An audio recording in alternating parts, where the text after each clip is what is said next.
Bismillahirrahmanirrahim. Assalamualaikum warahmatullahi wabarakatuh. Saya Saidatul Andawiyah binti Zulkifli, pemegang nombor metrik 120163 berserta rakan seperjuangan iaitu Syazwani binti Hasim, Nur Sofia binti Ngah, Edi Haikal bin Asmawi, Luqman Hakim bin Hamri dan Nur Saadah binti Sabiri. Kami telah menjalankan tugasan yang diberikan oleh Dr. Ros Aiza Muhammad Mukhtar bertemakan teknologi moden. Tajuk tugasan kami ialah gadget iaitu impak kepada kesihatan mental para pelajar tahun 1 USIM. Jadi serba sedikit mengenai pengenalan kajian ini.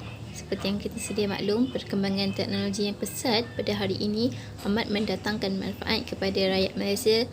Seperti contoh, perkembangan teknologi dalam bidang komunikasi yang menciptakan pelbagai jenis alatan ataupun peranti yang canggih seperti telefon pintar, komputer riba dan sebagainya.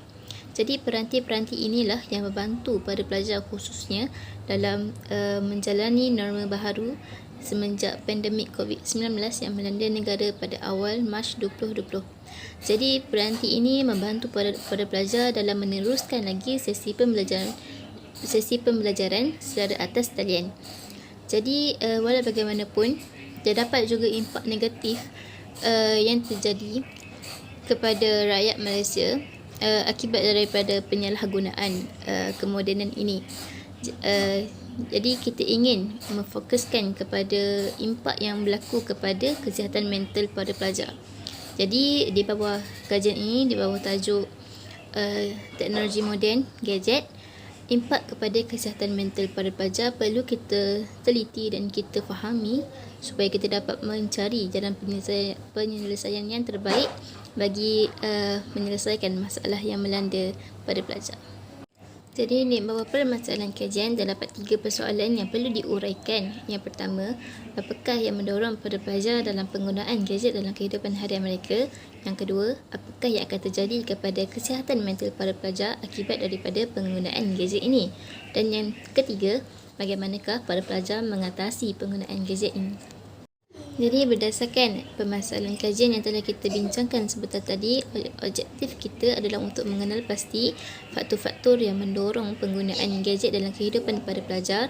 Yang kedua, untuk mengenal pasti kesan-kesan penggunaan gadget khususnya kepada kesihatan mental mereka. Dan yang ketiga adalah untuk mengenal pasti langkah-langkah yang perlu diambil bagi mengawal penggunaan gadget ini. Jadi skop kajian kami adalah memfokuskan kepada mahasiswa-mahasiswi tahun 1 dari Fakulti Sains dan Teknologi di Universiti Sains Islam Malaysia bagi sesi 2021-2022. Metodologi. Kajian ini telah dijalankan melalui pendekatan kualitatif yang mana prosedurnya lebih fleksibel dalam pengumpulan dan penganalisian data untuk menjawab permasalahan kajian ini. Kaedah analisis dokumen telah diguna pakai daripada data sekunder iaitu maklumat daripada sumber yang sedia ada daripada contohnya daripada artikel, kertas kerja, e-journal dan sebagainya daripada laman sesawang yang berautoriti. Seterusnya, kajian literatur. Kami telah meneroka beberapa kajian lepas untuk mengenal pasti adakah teknologi moden dalam skop gadget memberi impak kepada kesihatan mental pelajar. Mengikut kajian Tenia 2013, pengguna gadget mendapat capaian maklumat digital yang lebih berkesan yang mana pelajar mendapat semua maklumat hanya di hujung jari. Kajian Nur Mayudi menyatakan pemilihan gadget menentukan kelebihan dan kekurangan penggunaan gadget tersebut, cara ia berfungsi dan keberkesanannya. Terutama semakin hari gadget semakin canggih dan moden. Oleh itu, pengguna gadget semakin meningkat ekoran Perintah Kawalan Pergerakan sepanjang pandemik COVID-19 seperti mana kajian Wangi 2020 telah tekankan. Gadget menjadi keperluan bukan lagi kehendak sehingga menjejaskan kesihatan mental para pelajar yang mana ia dapat dibuktikan dalam laporan alias menerusi kajian morbiditi kesihatan NHMS 2017. Kementerian Kesihatan telah mendedahkan peratusan pelajar yang bunuh diri yang mana ia berada pada tahap yang membimbangkan. Oleh yang demikian, langkah-langkah perlu dipertingkatkan. Peranan ibu bapa dan pendidik jelas penting dalam mengenal pasti keadaan pelajar kerana mereka adalah insan yang paling dekat yang mana mereka lebih memahami keadaan seseorang itu. Selain itu, pelajar sendiri perlu mempunyai pengurusan masa yang baik, mengetahui keutamaan dalam menggunakan gadget. Definisi teknologi. Istilah teknologi berasal daripada dua perkataan, iaitu tekne dan logos. Istilah tekne di dalam bahasa Yunani bermakna seni atau kerja tangan dan logos bererti wacana atau kajian sistematis. Teknologi di dalam tradisi Islam seperti bentuk ilmu pengetahuan lainnya adalah melingkari konsep ilm atau jamaknya ulum. Istilah untuk teknologi ialah san'at. Dilihat daripada sudut bahasa, istilah san'at di dalam bahasa Arab adalah merujuk kepada seni dan kraft atau pertukangan tangan. Hari ini juga, istilah ini bermakna teknologi. Di dalam seni, terdapat dimensi sains yang merujuk kepada ilmu tentang percorakan dan penyusunan bahan.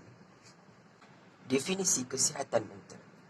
Kesihatan mental menurut World Health Organization, WHO, kesihatan ditakdirkan sebagai keadaan fizikal, mental dan emosi yang sejahtera dan bukan hanya sekadar bebas dari penyakit. Dasar kesihatan mental 2012 pula mentakdirkan kesihatan mental ialah kemampuan individu, kelompok dan persekitaran berinteraksi antara satu sama lain bagi mempromosi kesejahteraan subjektif serta fungsi yang optima dan penggunaan keupayaan kognitif efektif dan berhubungan ke arah pencapaian matlamat individu dan kumpulan yang selari dengan keadilan. Konsep. Kecanggihan teknologi tidak dinafikan kehebatannya kerana ia mempunyai pelbagai manfaat dan kebaikan serta dapat memudahkan segala urusan harian, terutamanya dalam urusan komunikasi, menyiapkan tugasan, alat pembelajaran dan sebagainya. Teknologi merupakan salah satu keperluan yang berkembang dengan semakin pesat dan pantas menjadikan dunia berhubung tanpa sempadan dan batasan. Gadget pintar seperti smartphone atau tablet sememangnya sangat-sangat membantu kita dalam menjalankan kehidupan seharian tanpa memerlukan banyak peranti berasingan. Sebagai contoh, kita boleh mendapatkan panduan arah menggunakan navigasi GPS, mendapatkan maklumat segera melalui internet, mengambil gambar menarik yang boleh dikongsikan ke laman sosial dengan segera dan banyak lagi perkara yang boleh dilakukan dengan keupayaan smartphone yang canggih. Perkembangan teknologi ini banyak memberi kita kebaikan. Namun, perubahan cara gaya hidup bersandarkan teknologi mewujudkan satu budaya baharu. Impaknya lebih ketara apabila wujud segelintir masyarakat yang taksub dengan penggunaan teknologi. Secara sedar atau tidak, smartphone ataupun gadget pintar ini telah mempengaruhi produktiviti kehidupan seharian, terutamanya remaja seawal belasan tahun sehingga mereka yang sedang menuntut di institusi pengajian tinggi. Berdasarkan statistik Suruhanjaya Komunikasi dan Multimedia Malaysia, SKMM, jumlah pengguna internet pada tahun 2019 mencecah 28.7 juta. Antara rangkaian sosial paling popular seperti Facebook, Instagram, YouTube, Google dan Twitter merekodkan catatan 24.6 juta akaun pengguna. Ketagihan dalam menggunakan gadget dan teknologi sangat mempengaruhi mental dan cara berfikir seseorang itu, baik positif maupun negatif. Namun, kebanyakan pengguna media sosial melakukan sikap yang kurang menyenangkan kerana menggunakan bahasa yang tidak senonoh, pengaruh buruk dan gangguan seksual. Mereka boleh berjumpa dan secara tidak langsung masalah sosial akan mula timbul. Contohnya penyalahgunaan bahan, terlibat dengan rempit dan berzina. Kesannya, ramai remaja akan rosak, terutamanya remaja perempuan apabila lahirnya anak luar nikah hasil penzinaan yang hanya bermula daripada rangkaian media sosial. Seterusnya, media sosial akan memberi kesan dan pengaruh kepada remaja, terutamanya berkaitan dengan video yang berunsur ganas dan tidak sesuai ditonton oleh remaja berkenaan. Impak daripada unsur-unsur yang dibentangkan di dalam internet kebanyakannya mempunyai unsur-unsur moral yang buruk yang boleh merosakkan kesihatan mental dan gaya pemikiran seorang, baik ia kanak-kanak maupun dewasa. Antara faktor penggunaan gadget dalam kalangan pelajar ialah yang pertama, bagi tujuan pengajaran dan pembelajaran. Sejak penguatkuasaan Perintah Kawalan Pergerakan PKP, hampir semua sektor telah pun ditutup dan tidak dapat beroperasi, termasuklah universiti. Bagi mengurangkan kesan penutupan sektor pendidikan, Kementerian Pengajian Tinggi mencadangkan segala aktiviti di kampus dilaksanakan secara maya ataupun e-pembelajaran. E-pembelajaran adalah transformasi pendidikan konvensional ke dalam bentuk digital. E-pembelajaran menggunakan gadget dalam penyediaan bahan. Antara platform yang digunakan untuk proses pengajaran dan pembelajaran ini ialah seperti Zoom, Google Meet, Telegram, WhatsApp dan YouTube. Seterusnya, pendedahan gadget daripada ibu bapa. Majoriti ibu bapa menggunakan penggunaan gadget untuk tujuan pembelajaran anak-anak dan juga dapat membantu dalam perkembangan dari aspek intelektual. Terdapat beberapa syarikat menjadikan golongan remaja sebagai sasaran pemasaran produk mereka dengan mewujudkan pakej yang berkaitan dengan pendidikan. Oleh itu, ibu bapa menjadi lebih tertarik untuk membeli produk mereka. Dan terakhir ialah mudah guna. Penggunaan gadget amat memudahkan kehidupan seharian setiap individu, bukan sahaja pelajar. Sejak sebelum bermulanya Perintah Kawalan Pergerakan lagi. Mudah guna merujuk kepada sejauh mana seseorang itu dapat merasakan bahawa penggunaan suatu perkara itu dapat membantu mereka dalam kehidupan seharian. Dalam skop kalangan pelajar, dapat disimpulkan yang penggunaan gadget ini dapat memudahkan pelajar dari segi pembelajaran dan juga sosial. Dengan ini, mereka tidak perlu mengerah tenaga yang banyak untuk melakukan aktiviti seharian. Baik, seterusnya ialah mengenai kesan-kesan positif penggunaan gadget. Antaranya ialah pelajar dapat perbaiki mutu tulisan terutamanya dalam tugasan penulisan.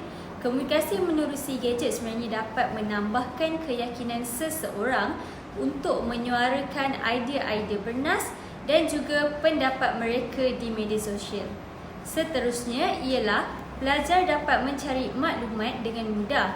Seperti yang kita ketahui, teknologi moden seperti gadget masa kini telah pun mempunyai rangkaian internet yang mana ia telah pun membolehkan pelajar untuk mencari sebarang maklumat.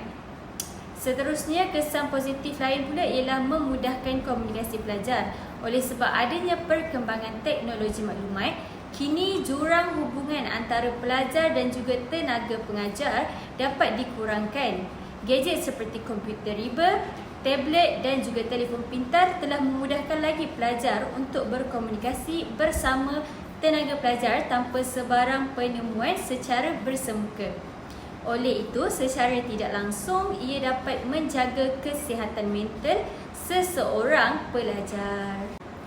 Baik, walau bagaimanapun terdapat juga kesan-kesan negatif penggunaan gadget. Yang pertama ialah menyukarkan proses pembelajaran dan juga mengganggu ingatan jangka pendek seseorang. Mengantuk dikenal pasti telah lama menjadi masalah kepada pelajar. Penggunaan gadget telah memberi kesan yang lebih sukar dan juga buruk kepada para pelajar kerana mereka akan lebih cenderung untuk berjaga pada lewat malam. Sesetengah pakar tidur memberi amaran bahawa tidur boleh terganggu dengan lampu daripada skrin gadget. Cahaya tersebut boleh mengelirukan otak, menyebabkan masalah tidur berlaku.